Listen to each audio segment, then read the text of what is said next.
Não, e a Josi é traíra também. Até o Robertinho.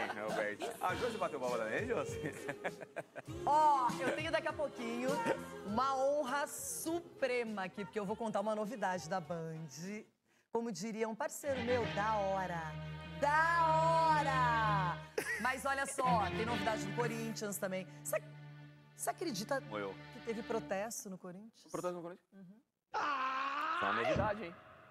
Isso é uma novidade, protesto no Corinthians. Isso é novidade, né?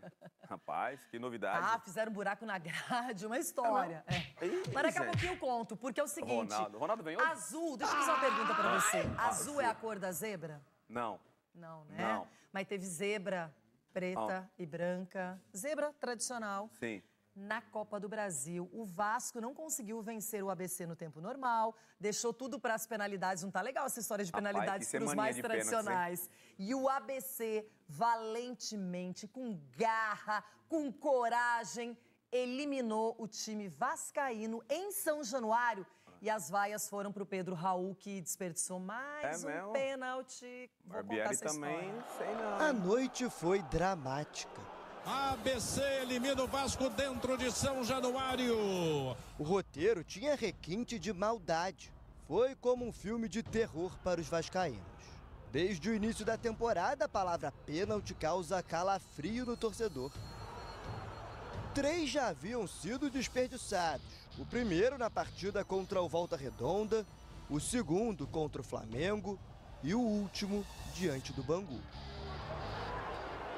Mas antes de chegarmos até o fim do filme, é preciso dizer, faltou emoção durante os 90 minutos. A equipe de Barbieri, que costuma criar muitas chances de gol, estava pouco criativa. Não é segredo para ninguém que a gente não conseguiu fazer um grande jogo. Nós não conseguimos criar como habitualmente a gente cria. Isso tem a ver com a postura do adversário, é um direito e mérito deles. As melhores jogadas aconteceram já no segundo tempo. Eric Marcos arriscou de fora da área. Jair de primeira passou por cima. Nos últimos minutos, o ABC por pouco não surpreendeu. Passou perto e a decisão foi para os pênaltis. O torcedor tem essa dinâmica, né? Ele num dia te leva no céu, no outro dia, porque a relação dele é emoção, né? E aí ele põe para fora em palavras ou, enfim, ele externaliza aquilo que ele está sentindo. Apesar do trauma, o Vasco começou bem as cobranças. Jair, Miranda, Nenê e Puma Rodrigues converteram.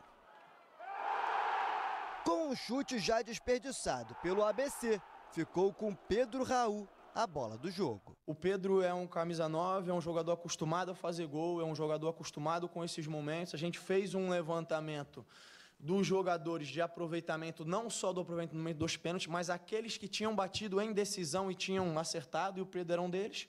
Era a chance do atacante se redimir com a torcida.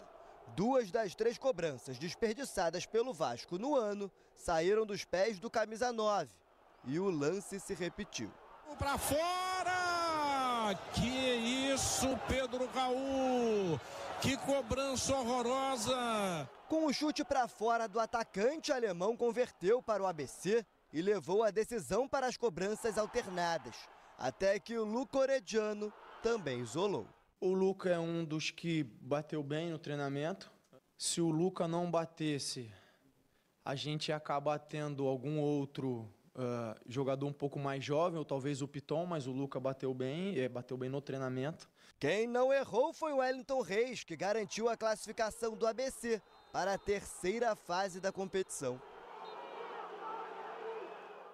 Com a eliminação precoce, o foco do Vasco agora está todo no Campeonato Carioca. Caso não consiga vencer o Flamengo no próximo domingo, o Cruz Maltino vai ficar quase um mês sem entrar em campo.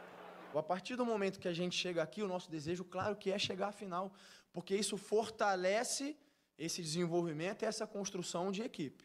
A questão de ficar um mês sem jogar é ruim por essas duas questões. Pela questão de ficar sem jogar, mas também por perder essa possibilidade de experiência. Então, assim, agora, a gente tem que jogar. Sendo assim que comece o trabalho, para que no domingo o filme possa ter final feliz.